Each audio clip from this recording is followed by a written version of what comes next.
So the way I like to apply my sugar and get it to stick is I actually cover my creme brulee with a little bit of plastic wrap and then put it in the refrigerator. And what that does is it creates a little bit of condensation. It's kind of hard to see, but if you look really closely, there's a slight bit of condensation that's formed under the plastic wrap. This one's already been chilled.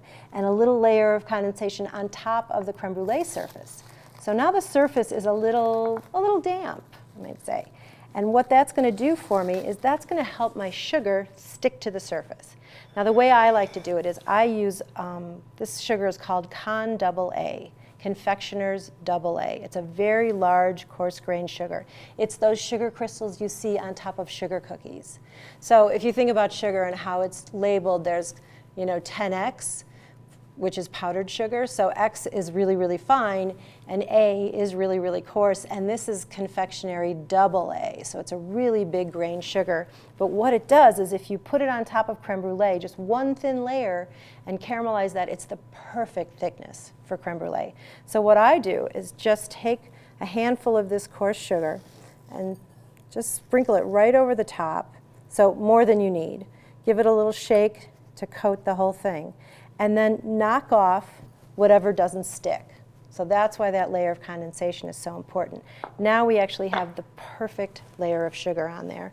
The other reason I love Con AA is because it doesn't beat up and it doesn't burn the way some other sugars do. There are other sugar options like coarse sugar.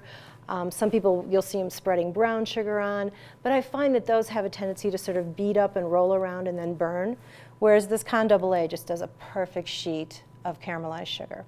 Now to caramelize it, got a couple different options there. You can use a blowtorch. Here I have a little kitchen torch, which if you've got that in the house, you can use that. They're purchasable at kitchenware stores, cookware stores, but often have like a really fine sort of pinpoint kind of flame, so I don't prefer them.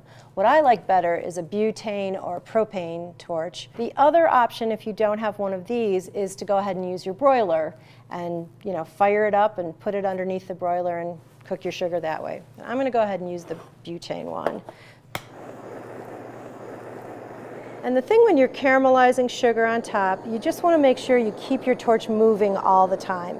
You don't want to like hang in one spot because your tendency then to get like a burnt area or an area that's more cooked. So you want to kind of keep the fire in motion at all times. Just kind of a circular motion is nice, and as you see the sugar caramelizing, that's when you move on to the next spot. So see how I've got a kind of circular motion I'm doing. Let's go towards the center because that hasn't been caramelized yet. And then I'm going to hit the edge one more time because that looks a little under to me. Just make sure that all your sugar crystals are melted and they've got a little caramelization on them to get that nice toasty, roasty flavor. Perfect. All right, turn your torch off. And now you're going to let this cool because you don't want to eat it when it's this hot. You'll burn your tongue. But as soon as it cools off, it's going to create this really hard crack surface and delicious contrast against that creamy custard inside.